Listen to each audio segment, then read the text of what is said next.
Those of you who haven't encountered the pain of watching me speak before and are waiting for the slides, you'll wait a long time. I generally stand up and talk. That's what lawyers are trained to do.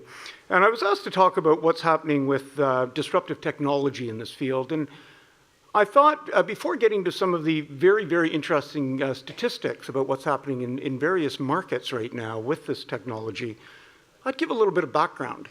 Because as much as we talk about how can you replace cigarettes, remember cigarettes were disruptive technology about 120 years ago. People have used nicotine, they've used tobacco for a very long time. Cigarettes are relatively recent, and it's because technological change. Cigarette manufacturing abilities developed to the point that cigarettes became very inexpensive. They were an easy thing to market, and they largely took over the market various places around the world. So there's nothing magical about disruption, and disruption happens all the time. I mean, anybody who's looking for information about where you might want to go for dinner tonight in Warsaw is unlikely to look for yellow pages. Disruptive technology is taking care of that. If you're wanting to phone home or send a message home, you're very unlikely to look for a payphone and a whole lot of loose change. Disruption constantly happens. And what's interesting in this market is that it seems to have taken so long when it was so bloody obvious for so long. So as someone who's worked in trying to reduce smoking and attacking tobacco companies for a very long time, I've also spent a lot of time talking to people inside tobacco companies, trying to understand what's going on. And one of the things that was very telling is that the companies themselves, senior people saw disruption as a real threat a very long time ago. They recognized that technology could replace what they had with cigarettes. At one point, if you talk to people who were involved in the industry decades ago, most of whom are all retired now, there was a belief that big pharma was going to take over the nicotine business. They were going to eat the nicotine business. Cigarette companies were doomed because pharma was getting into it. Pharma could acknowledge why people were using nicotine. Pharma in those days was massively wealthier, more powerful than the cigarette companies. And that it was only a matter of time. I mean, how do you fight off pharmaceutical companies if they want to take over the nicotine market? There was also a recognition, I was surprised in talking to executives how many of them were very familiar with things like Clayton Christensen's S-curves, the idea that new technology comes in and at first it's pretty slow and you sort of ignore it, the way Kodak did with digital film, and then it takes off, the upper part of that S in the curve, and you're blown away. And again, the people who thought that sticking with the yellow pages was a really good investment because this internet was only used by a few geeks. So there was an awareness of that, and I think it's really well founded, because if you look at this market, from a business standpoint, the opportunity is absolutely dramatic. You've got over 1 billion users of cigarettes worldwide. They're spending somewhere in the range of about $800 billion equivalent per year buying the product. $800 billion, that's a massive market. And there's very high profit margins in those things, and a lot of the price is artificial. I mean, it isn't because of the cost of the product, it's because of things like taxes. So you could have another product that doesn't warrant having taxation. You'd have a huge price advantage, and so many customers are already dissatisfied. So it isn't like going back to the days of rotary dial telephones and asking people, so what do you think of your phone? Because people weren't saying things like, well, I really hate the idea that it's attached to a wall, that I can't keep it in my pocket, and that I can't use my phone to send data or trade stocks while I'm hiking in a forest. I mean, nobody thought of those things. But in this case, you've already got people saying, I don't want to be doing this. I don't like this product. I don't like what I'm doing. I'm dissatisfied. And the view of venture capitalists, who over the years have called me up on a fairly regular basis because they think they've found the ticket to being far richer than Bill Gates or Bezos. And the numbers are just obvious to say, imagine you came up with a product that only met the needs of 5% of smokers, and for some reason, only Belgians. You couldn't get anybody else other than 5% of Belgian smokers to use your product. For reasons science couldn't understand, what would be the result? You'd be frigging rich, because that size of market would be enormous compared to virtually anything else you could put money into. And you say, well, what if you got 10% of the global market? What if you got 20% of the global market? What if you were selling $160 billion worth of this stuff with the sort of profit margins you could get? Well, suddenly you make Amazon or Apple look like really small, cheap companies. So the potential has just been so enormous for so long. And it isn't like people haven't been trying. So as I said, pharmaceutical products came along, the nicotine replacement products, giving an alternative form of nicotine. We had smokeless tobacco, particularly snus from Sweden, a great example of a company that said, we are going to move to a non-combustion product. We're going to do something similar to what Swedes traditionally do on things like automobiles. We're going to make a safer product. We're going to make it available. We're going to replace the more dangerous product. And the company even stopped selling cigarettes. Just a wonderful example of what could happen. We had advanced therapeutic products in the United States, making an inhaler device for nicotine. 25 years ago. We had products like Eclipse and Premier from Reynolds, a product that would heat tobacco without burning it. And huge research they put together showing how much less hazardous this was going to be, and actually got decent market share in some of the places they went into early on. We had Star Scientific, a company that was set up by somebody who decided he was going to change the world and change this market, and he hired the former drug czar from the White House, an assistant drug czar, people with incredible credentials in harm reduction, said, we're going to get rid of cigarettes. We're going to come out with a low nitrosamine smokeless tobacco lozenge, among other things. And it's going to be so much lower risk. Imagine what we're going to be able to do. And of course, we had things like electronic cigarettes. We had some companies like Enjoy, backed by high-tech billionaires, people who had already made a fortune on disruptive technology, who said, we buy into this idea. We're going to make cigarettes obsolete. We now have products like Juul that are just taking over the mass-manufactured electronic cigarette market in the United States. And all this time, we've had internal revolutionaries inside the tobacco companies who had the vision to say, we can change this. We can sell different products. We can sell products that don't kill people. We can sell products that still make us money. We're going to go through a transformation like so many other industries did. So there's no reason automobiles have to kill you if you slide off the road into a ditch. We changed automobiles. The death rate from automobiles, down 85% in Canada since the time I was a teenager. What did we do on things like air travel? How much safer did we get? It wasn't the people inside the airline industry had to fight the idea of safety. They embraced it. They did well off it. We've seen this again and again in other industries, and it's been the same inside tobacco companies, of people who could see a relative advantage in moving into science-based products that were less hazardous. So disruptive technology, it was all there. What happened? Well, that was the whole bootleggers and Baptists problem of where people at different sides of an issue have similar objectives. So the reason that both Baptists and bootleggers like the idea of closing liquor stores, just for different reasons.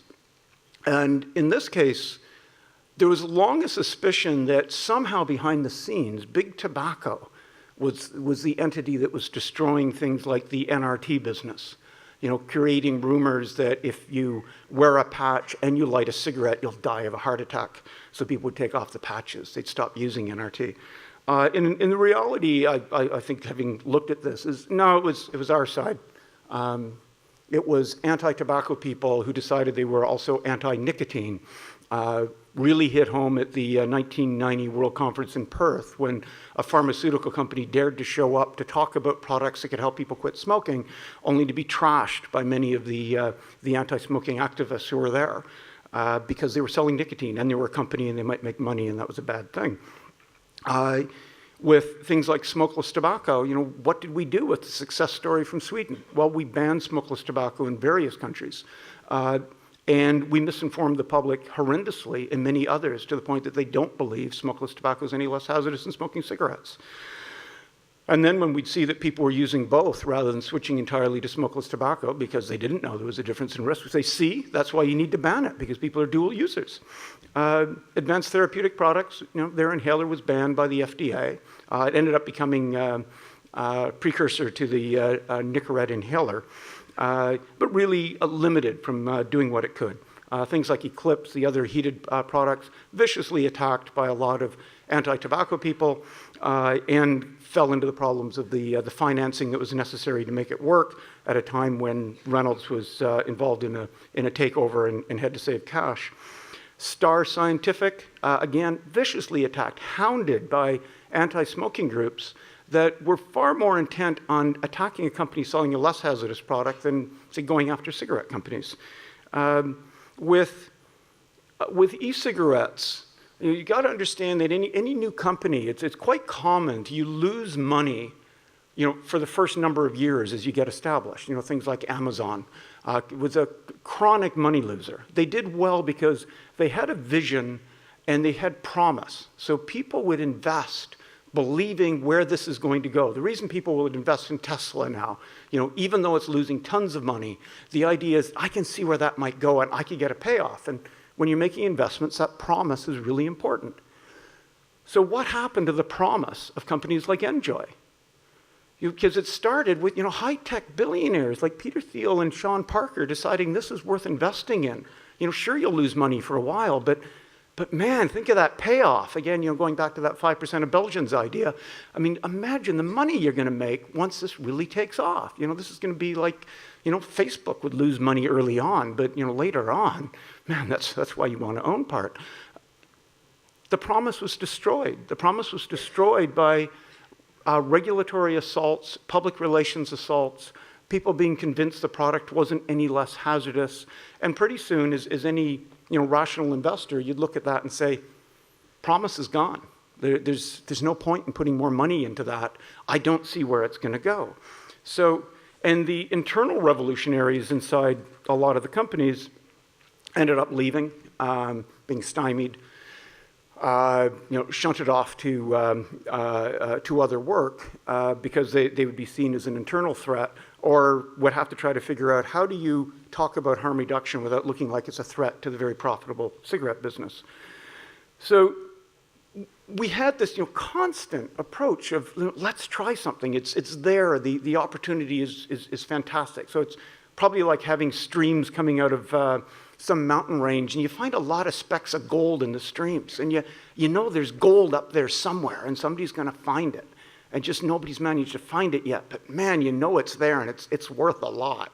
So keep trying. So people did keep trying, and then the most amazing thing happened with e-cigarettes, which is that it really came out of nowhere. It came from entrepreneurial types, sort of the exact thing that happens with disruptive technology. Somebody you don't expect, and they don't play by the rules. It isn't like big pharma when bodies like the FDA say, here's what you need to do. It's more like Uber saying, I'll tell you what I'm going to do. And they started fighting back when regulators tried to ban the products. They did legal challenges in places like the United States to keep electronic cigarettes on the market. In Canada, it was a threat of legal challenges that prevented Health Canada from following through on their efforts to ban these products. When there were efforts to try to close down the companies, they responded the way that civil rights organizers traditionally have responded, which is essentially civil disobedience. So that when Health Canada would tell somebody running a vape shop, you're not allowed to do that, it's illegal, they would send a letter back saying something along the lines of, drop dead. I'm going to sell it. I'm saving lives. See you in court. They weren't used to getting that sort of thing, and governments are not well equipped to deal with mass disobedience like that. The same as in civil rights. If somebody says, if you march across the bridge into this town, I'm going to throw you all in jail. And you say, well, Sheriff, how many people does your jail hold? And he says, 40. It's going to be 3,000 of us walking across the bridge on Sunday, Sheriff.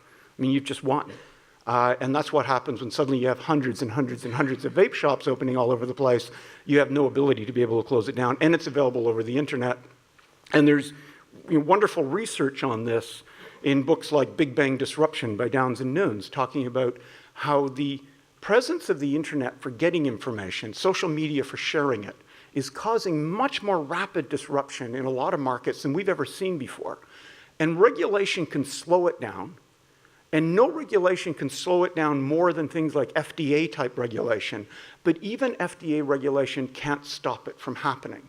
And that's part of what we're seeing now, that's a grassroots movement. People want something, they are getting it. So even in Australia, people are able to get electronic cigarettes.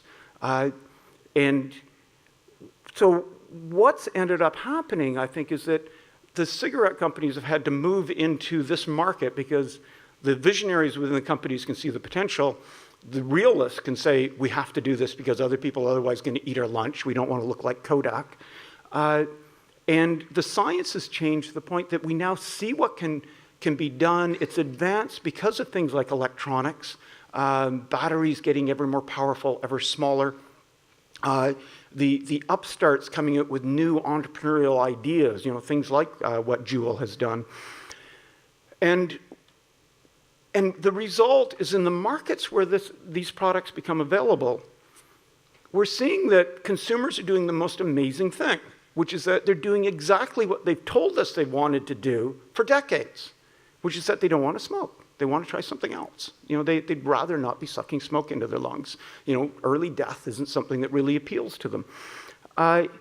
So the result is that when we look at a place like Sweden, which has been at this the longest, they have by far the lowest rates of smoking in the among wealthy countries, somewhere in the range of 5%. And keep in mind that Sweden has had a tremendous amount of immigrants, refugees from areas with high rates of male smoking. So the actual rate of smoking among Swedes who have actually grown up in Sweden is incredibly low. And there's been this tendency to try to ignore that or say Swedes are somehow magically different. And they seem to be the same sort of carbon-based life form as the rest of us when you look closely at them. And it's been replicated. So, even the people you think would be the least likely to pay attention to what's going on in Sweden, being Norwegians, have now, embraced things like snus and seen their smoking prevalence fall by half in a decade. We haven't experienced things like that before. Iceland, by fighting back, getting snus on the market, but also keeping e-cigarettes available and having them on the market, is reduced smoking prevalence. I mean, this is amazing. And you think now, what if a country that had more people, where it was able to be this clever, they took smoking prevalence from 14% in 2014 to 9% in 2017. So about 40% fewer smokers in 3 years.